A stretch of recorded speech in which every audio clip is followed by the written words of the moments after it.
Olá pessoal, tudo bem? Então, Tesouro Direto versus planos de previdência. Eu vou responder essa pergunta sem fazer nenhum tipo de conta, tá? Nós vamos responder com base nos princípios. A dúvida do Flávio é o seguinte: o que compensa mais? Aplicar no Tesouro IPCA 35 e levar até o vencimento ou fazer um plano de previdência privada com tabela regressiva? Na tabela regressiva após 10 anos, a alíquota do IR cai para 10%, no Tesouro a alíquota é sempre 15%. Qual o melhor? Então, assim, ó, a questão é, se os investimentos fossem absolutamente iguais, seria mais interessante o plano de previdência, tá? Pela questão tributária, pela eficácia tributária, certo? Eficiência fiscal, se diz. Mas não é assim, tá? E o grande problema é que é o seguinte, gente. A gente não pode ser ingênuo e se iludir. Desculpa a franqueza. A questão é a seguinte: os gestores, administradores de fundos, fundos de previdência, produtos financeiros, etc., emissores de LCI, LCA, que também não tem imposto de renda, essa questão toda, eles sabem disso. Eles sabem desse ganho fiscal, tá? E eles moldam o produto financeiro de maneira a que ele não seja mais vantajoso comparado à matéria-prima. Tá? Porque eles fazem o produto financeiro a partir da matéria-prima. Qual é a matéria-prima desses produtos, especialmente fundos de previdência? São títulos públicos, federais. Tá? Essa é a matéria-prima. Tá? Agora, o problema mais sério que eu vejo nem seria esse, tá? Esse seria assim, porque vamos dizer que exista um fundo que invista só na NTNB 2035, que nem está sendo mais emitida, né? Só no mercado secundário, então os fundos já teriam uma certa dificuldade de obter esse papel, porque dependendo dos recursos, né, pode não conseguir, né? Se os recursos forem muito vultuosos, né? E a gente sabe que esses fundos, às vezes, eles acumulam patrimônios bilionários, né? Então, gente, a questão é a seguinte: não tem nada que me garanta que esse fundo vá ser fiel a uma estratégia de manter apenas NTNB 35, para ele ser igual ao investimento do Tesouro Direto, tá? Esse nosso inscrito respondeu que ficaria com o IPCA. Eu também, mas sem pensar. Agora vamos para os problemas práticos. Taxas, pessoal. Taxas, tá? No Tesouro Direto, você tem imposto de renda e taxa B3. Num fundo de pensão, você vai ter a taxa de administração do fundo, sem contar outras que possam existir, como carregamento, taxa para sair, alguma taxa de resgate. Tá? Nem estou considerando essa, estou considerando só a taxa de administração do fundo. Só a taxa de administração do fundo de previdência. Nem é do plano, tá? Então, isso aí já é um grande senão. A outra questão é a seguinte: no Tesouro Direto, a gente compra o Tesouro IPCA principal 35, principal. No mercado institucional, esse papel não existe. Isso é outro problema, porque o que acontece?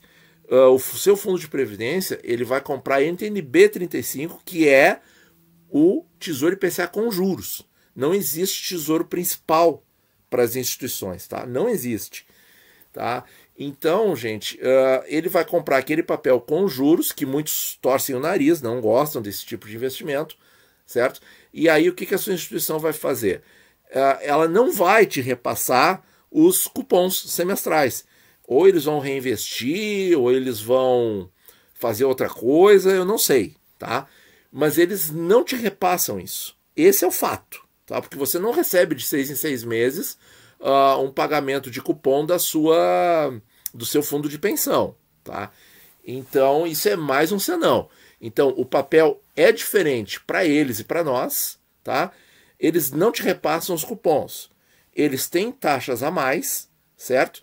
E o risco que eu comentei já em outro vídeo, especificamente que aconteceu aí com alguns fundos, tá? Que eu Peço delicadamente para vocês para que não citar o nome nos comentários, tá, desses fundos aí que sofrerão fusão. O que pode acontecer com um fundo de pensão, pessoal? Pode acontecer nem digo assim, questões de corrupção, como aconteceu com algumas estatais, né, com os fundos de pensão de algumas estatais no passado. Não estou nem falando disso. Estou falando assim, daqueles... Eu fico pensando, o Robert Kiyosaki, o autor da... Estou divagando um pouco, mas já vai fechar o sentido.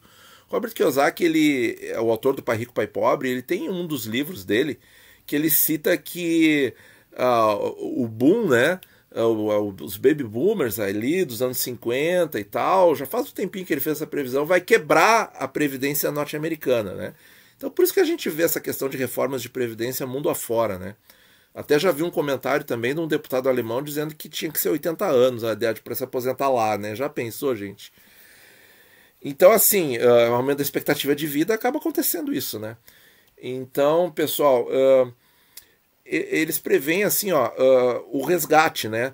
Então, Robert Kiyosaki, ele fazia uma previsão bem sinistra de quando a maioria desses baby boomers aí que nasceram nos anos 50 começasse a entrar forte na Previdência Americana, demandando recursos. Então eu penso a mesma coisa com relação ao fundo.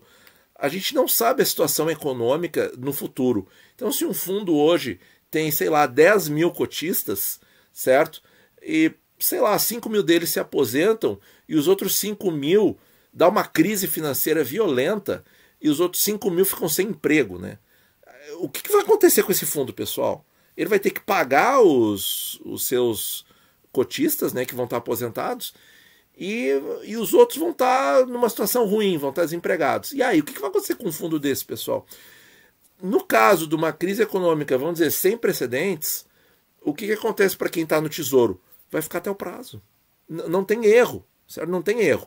A gente corre, inclusive, menos riscos.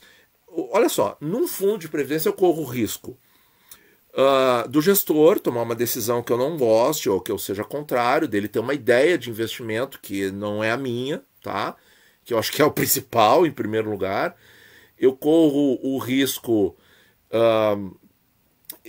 da economia, certo? Porque muitos desses fundos, eles repassam a oscilação da marcação a mercado. Isso é outro fato muito importante que a gente tem que comentar. São fundos que não te protegem, certo? Principalmente esses... tem alguns assim que tem um enfoque, né, até com o prazo, e eles declaram ali nas suas lâminas que investem predominantemente na NTN-B tal, que é o prazo do fundo deles, né? Então, que é o prazo para a pessoa, né, que quer se aposentar naquele período, enfim, tá? Então, te deu para entender. Então, assim,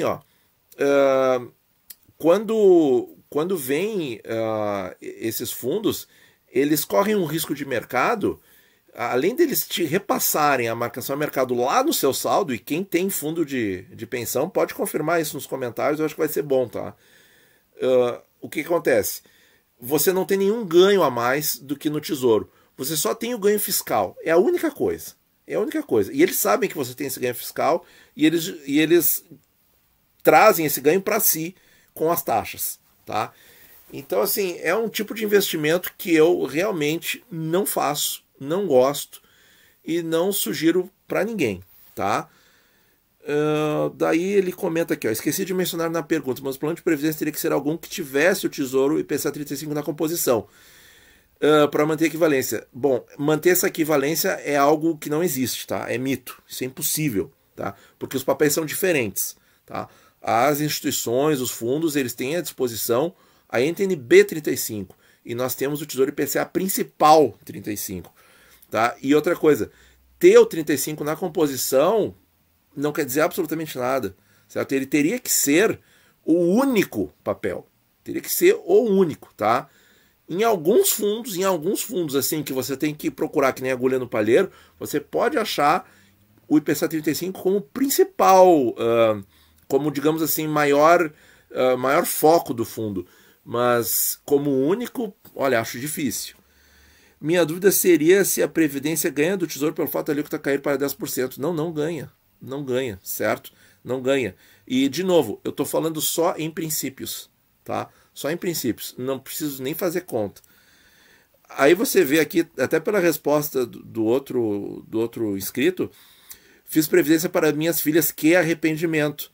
Eu acho que uma coisa legal de fazer para os filhos é um IPCA com uma data aí, sei lá, quando entrarem na faculdade, ou quando saírem da faculdade. Enfim, a gente tem poucas datas para isso, né? De repente tem que usar um Tesouro IPCA com juros, de repente o 35 não encaixa muito bem, porque ou a criança vai estar ainda abaixo dos 18 anos, para quem tem filhos nascendo agora, daí tem que usar o 40, mas aí o 40 tem que reaplicar os juros, então assim, tem que dar uma adaptada, certo? Eu não sou especialista em investimentos, mas migrei da Previdência para o Tesouro porque eu mesmo faço a gestão e escolho em qual deles aplicar. E aí a questão é a seguinte, parabéns, não é só isso, é que você, quando você é dono do ativo, você tem a opção de ficar com ele até o prazo ou até que ele exista. Por exemplo, um fundo imobiliário ou uma ação é a mesma coisa. Agora, aquele gestor que está lá, ele vai ter que trocar esse papel em algum momento por N motivos. Seja porque tem pressão de resultado, coisa que você não vai ter nos seus investimentos pessoais, você não vai ter essa pressão, você não vai ter clientes te pressionando por mais rentabilidade, ou reclamando, ou saindo do fundo por questões como essa, certo? Então você vai poder tolerar melhor a oscilação da marcação a mercado, tá? E você é dono do ativo, só isso já diz tudo, tá? Então assim, por uma questão dessa diferença tributária, então, ou seja, se eu não tenho garantia que o Tesouro vai manter aquele papel até o final, o que eu vou estar perdendo? Eu vou estar perdendo a capitalização dos juros compostos ao longo do tempo, certo? Porque ele pode ter que se desfazer de papéis antigos da carteira dele, porque as pessoas estão saindo ou estão se aposentando. Então, pessoal, é bem delicado isso aí, viu? É bem delicado. Mas assim, não vejo nenhum motivo, mas nenhum motivo para entrar em fundo de previdência. Tá bom? Tesouro Direto, pessoal, incomparável. É incomparável você ser o motorista do carro. Certo? Você ser o motorista versus...